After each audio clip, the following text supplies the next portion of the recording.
Dear students, today in this video lecture we will discuss the centripetal acceleration. Circular motion में जब भी कोई body होती है तो उस पे हमेशा एक एक्सेलरेशन सेंटर की तरफ लगना शुरू हो जाता है, उसी को हम सेंट्रिपेटल एक्सेलरेशन कहते हैं। तो एक बार समझेंगे ये सेंट्रिपेटल एक्सेलरेशन का ओरिजिन क्या है। Late it B a body is moving along circular path and the body is in uniform circular motion. Uniform circular motion stand that जो वेलोसिटी का मैग्नीट्यूड होता है वो कांस्टेंट होता है। तो आप देख सकते हैं यहाँ पे let it be the velocity is here, body का वेलोसिटी ये है और इसका जो मैग्नीट्यूड है this magnitude is it is here 2 metre per second. अगर हम यहाँ पे चेक करते हैं तो हम अच्छी तरह जानते हैं कि सर्कुलर मोशन में जो वेलोसिटी होता है बॉडी का वो वेलोसिटी हमेशा टेंजेंशियल होता है। Body is revolving like this, इस तरह से बॉडी रोटेट कर रही है अबाउट द सेंटर। यहाँ पे जो इसका मैग्नीट्यूड है वेलोसिटी का वो अगेन 2 मीटर पर सेकेंड है। अगर हम यहाँ पे चेक करते हैं the magnitude of velocity is again here it is 2 metre per second. हम ये देखते हैं कि हर पॉइंट पे जो वेलोसिटी का मैग्नीट्यूड है वो सेम है, 2 मीटर पर सेकेंड है। लेकिन आप एक बात अच्छी तरह समझ रहे हैं, वेलोसिटी का जो डायरेक्शन है वो हर पॉइंट पे चेंज हो रहा है। तो जब भी हमारे पास कोई वेक्टर क्वांटिटी होती है, late it B velocity here जो हम यहाँ पे कंसीडर कर रहे हैं, तो इस वेक्टर क्वांटिटी में दो चीजें होती हैं। एक होता है इसका मैग्नीट्यूड और दूसरा होता है इसका direction, that you know very well. तो अगर इन दोनों में से आइदर मैग्नीट्यूड या डायरेक्शन इन दोनों में से कोई भी एक चेंज हो जाता है तब हम ये कहते हैं कि जो क्वांटिटी है वो चेंज हो गई है। और यहाँ पे इस एग्जांपल में आप देख रहे हैं मैग्नीट्यूड तो सेम है। ये एग्जांपल है यूनिफॉर्म सर्कुलर मोशन का। मैग्नीट्यूड तो सेम है वेलोसिटी का, लेकिन डायरेक्शन लगातार चेंज हो रही है और जहाँ पे डायरेक्शन चेंज हो गई है इट मींस वो क्वांटिटी वेलोसिटी यहाँ पे चेंज हो गई है। और हम अच्छी तरह जानते हैं कि अगर कहीं पे वेलोसिटी चेंज हो जाती है it means there will be acceleration and here in this way in this motion acceleration exists. What exactly the centripetal acceleration? It is here. The magnitude of velocity of a body in uniform circular motion remains constant, but its direction changes continuously and hence velocity changes. Therefore, an acceleration acts on body towards the center of circular path and called as centripetal acceleration. Let me derive the result for this centripetal acceleration. Let it be a body is revolving along this circular path. The radius of the circular path is r. Let this point is p. Body अभी starting पे point p पर है और after time delta t body इस point q पर पहुंच गई है।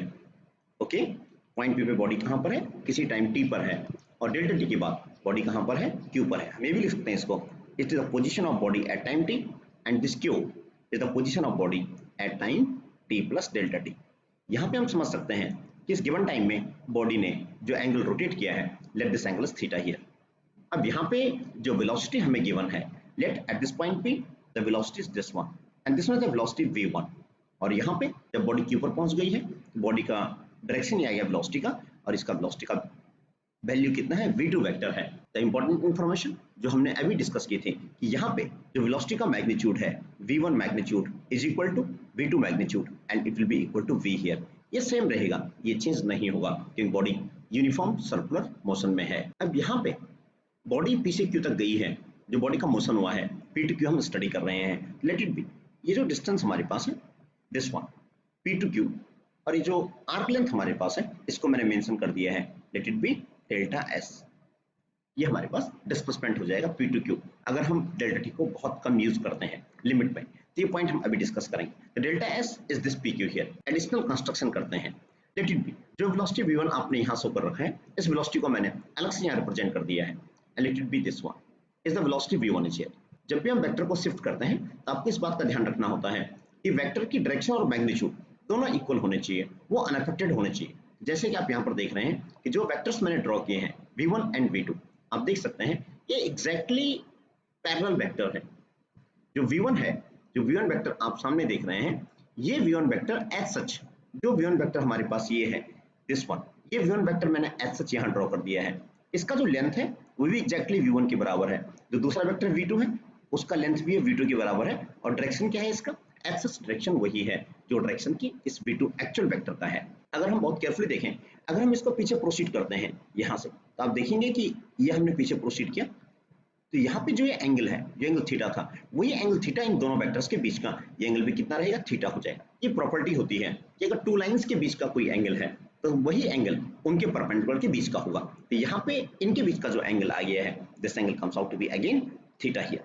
अब अपनी फैसिलिटी के लिए मैंने यहाँ पे ये जो साइड मेरे पास है इसको मैंने कनेक्ट कर दिया है and let it be vector delta V here.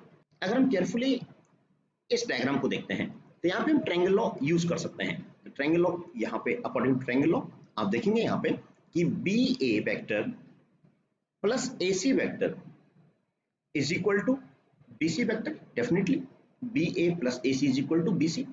अब यहाँ पे बी ए कितना है, B A is V two vector plus A C हमें कैलकुलेट करना है is equal to B C कितना मेरे पास, it is V one vector.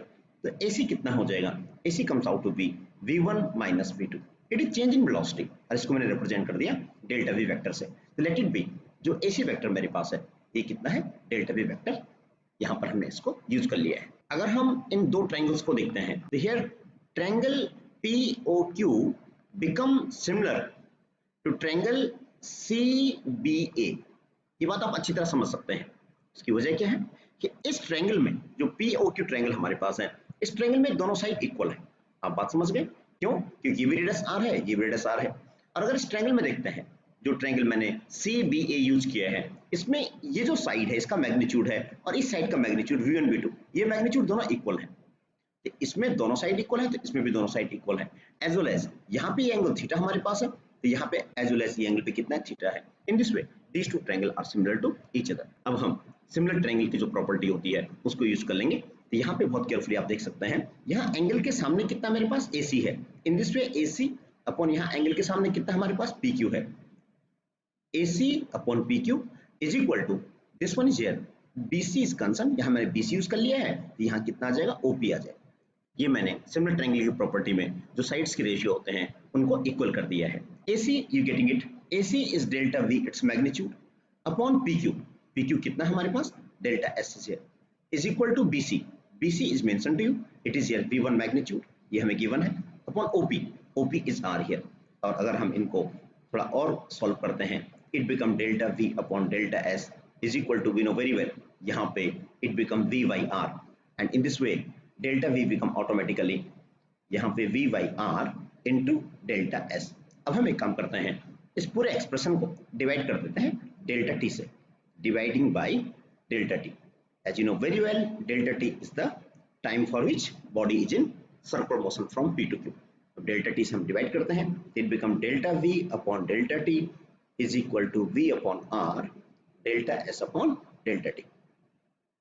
Now taking limit delta T tends to 0, ये लिमिट हम यूज करते हैं। इस लिमिट को यूज करने के पीछे हमारा एक ही लॉजिक होता है कि जो वैल्यूज हैं वो हमें इंस्टेंटेनियस वैल्यू मिल जाए। तो यहाँ से अगर हम लिमिट यूज कर लेते हैं, it automatically become limit delta T tends to 0 and it is here delta V by delta T is equal to, it is here V by R and it become here limit delta T tends to 0 and it is here delta S by delta T। अब अगर हम इस पूरे expression को देखते हैं, then you know very well it automatically become here dV by dt is equal to V upon R and it become here ds by dt। हम अच्छी तरह जानते हैं d by dt is the acceleration A is equal to V by R और ds by dt is the velocity V। In this way acceleration A comes out to be V square by R। AC it is called centripetal acceleration is equal to V square by R। यही हमारा centripetal acceleration का expression होता है। As you know very well V is equal to R omega, omega हमारे पास angular speed है, तो ये value अगर हम पुट करते हैं तो centripetal acceleration comes out to be V square by R is equal to R omega square.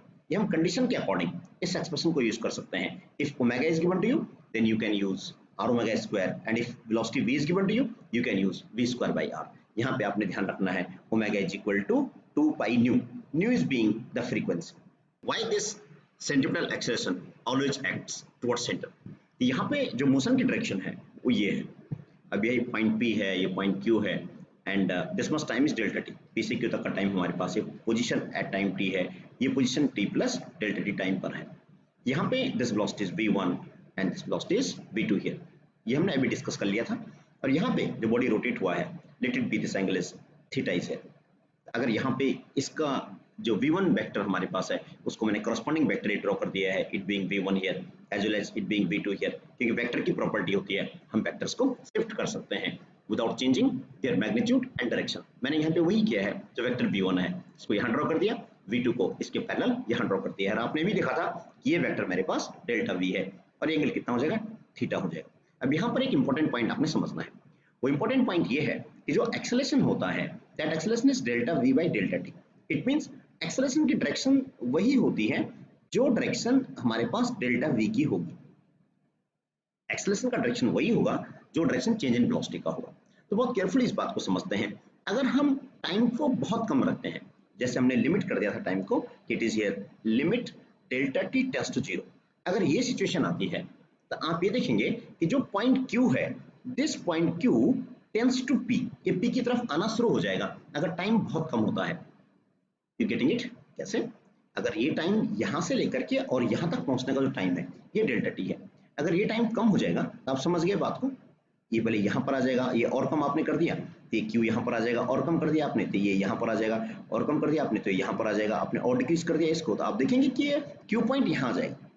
अगर हम डेल्टा टी को डिक्रीज करते हैं इट टेंड्स टू 0, तो ये बहुत ही क्लोज आ जाएगा इस पॉइंट P के। अगर ये P के वेरी क्लोज आ जाएगा तो उस टाइम पे जो एंगल थीटा है, this angle theta also limit towards 0, ये भी थीटा एंगल भी ये 0 की तरफ चलना शुरू हो जाएगा। अब जैसे ये थीटा 0 की तरफ जाएगा तो आप यहाँ समझ सकते हैं कि जो दो वेक्टर आपने ड्रॉ कर रखे हैं, ये आपने v2 ड्रॉ कर रखा है, ये वेक्टर आपने v1 ड्रॉ कर रखा है, ये वेरी क्लोज आ जाएंगे। This vector is v1 here, this vector is v2 here. क्यों?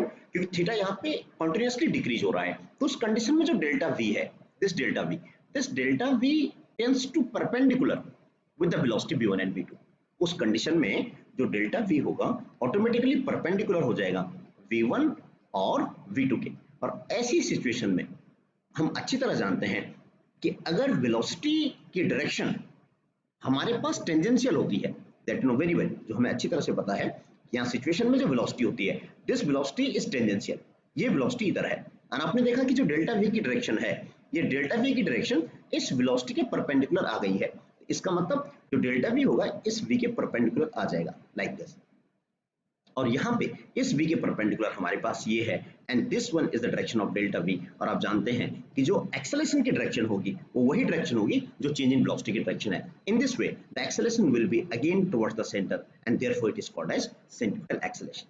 आप ये समझ रहे होंगे कि बाहर की तरफ यहाँ भी हमारे पास परपेंडिकुलर डायरेक्शन आ रही है। अगर हम इस एक्सेलरेशन को यूज करते हैं तो it is called as centrifugal acceleration. ये एक दूसरा कॉन्सेप्ट बनता है, ये टॉपिक हम लॉज ऑफ मोशन में डिस्कस करेंगे। डियर स्टूडेंट्स, इस तरह से हमने फिजिक्स का एक काफी इंपॉर्टेंट टॉपिक डिस्कस किया है कि जब कभी भी हमें लगता है कि कोई भी बॉडी सर्कुलर मोशन में है तो उस पर डेफिनेटली एक सेंट्रिपेटल एक्सेलरेशन लगना शुरू हो जाता है और उसकी डायरेक्शन टुवर्ड्स सेंटर होती है। Thank you.